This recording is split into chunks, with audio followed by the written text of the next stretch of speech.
Now, the other element he adds into this is he plays a quick little double stroke on that accented note on each group of 5.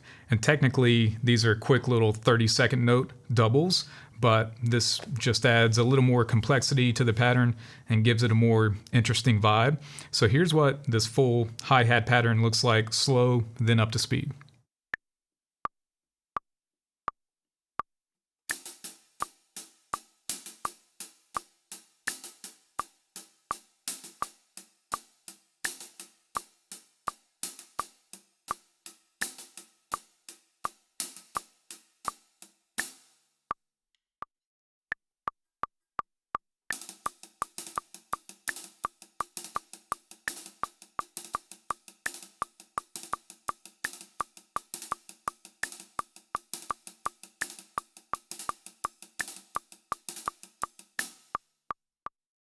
Okay, so that's the hi-hat pattern, which he plays for 24 measures before shifting into the next section. Now, in isolation like this, you might be thinking, oh, that looks kind of simple. I think I could do that. But within the context of the music, it's a lot harder than it may seem. To play this against a bass line in 6 while keeping track of where you are and making sure that your time doesn't drift off course over the course of this polymeter, it's definitely harder than it may seem. Everyone's time in the band has to be rock solid to pull this off because they don't have a steady downbeat every measure to reference if they get off course. So everyone just has to be rock solid all the way through, or this could easily become a train wreck, right? But now let's move on to the next section where they shift into the full groove. So let's go ahead and take a look at that.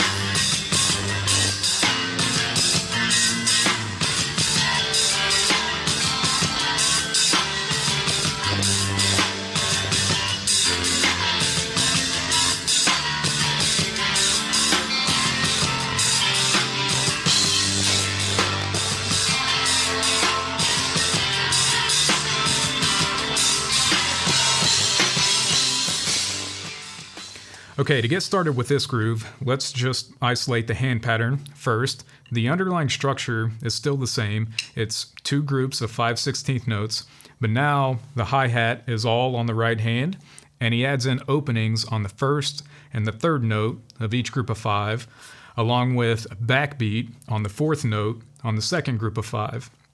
And this is a tiny little detail, but I've noticed that sometimes he plays that last little 16th note on the hi-hat, and sometimes he doesn't.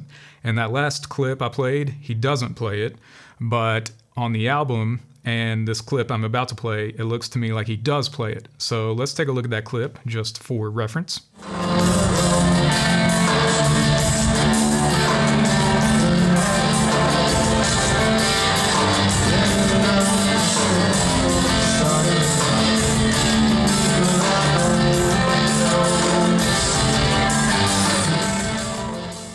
So it's a tiny little detail, but just something I noticed. But here's what this isolated pattern looks like slow, then up to speed.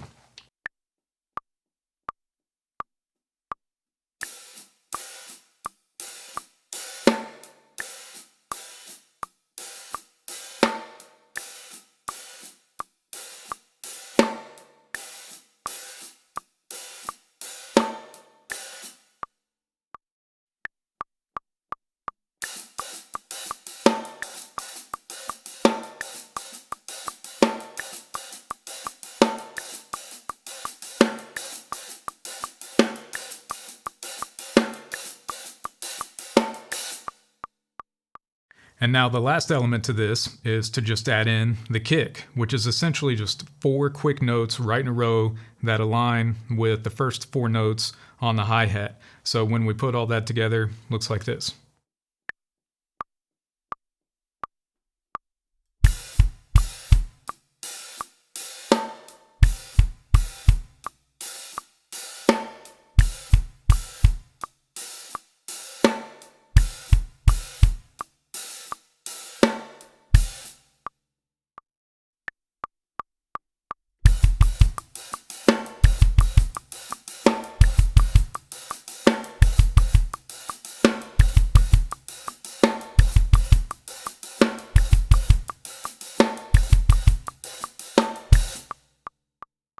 That's actually a pretty tricky groove to pull off at full speed.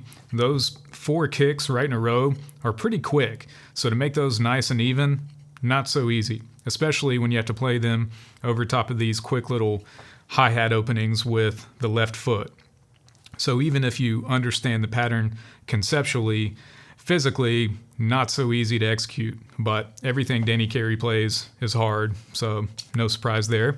But again, just like the first section, he plays 24 measures of this before they transition into the next section.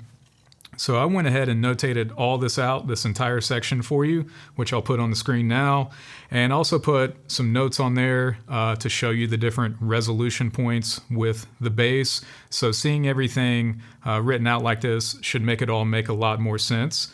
And if you want to download this transcription, just follow the links below if you want to grab that.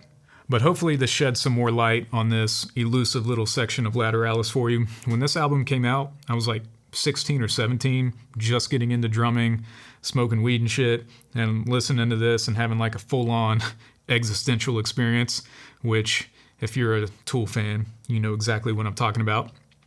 But I'll go ahead and leave you with that. Hope you enjoyed this one. Go ahead and like and subscribe, download the transcription if you want it, and I will see you in the next one. Take care.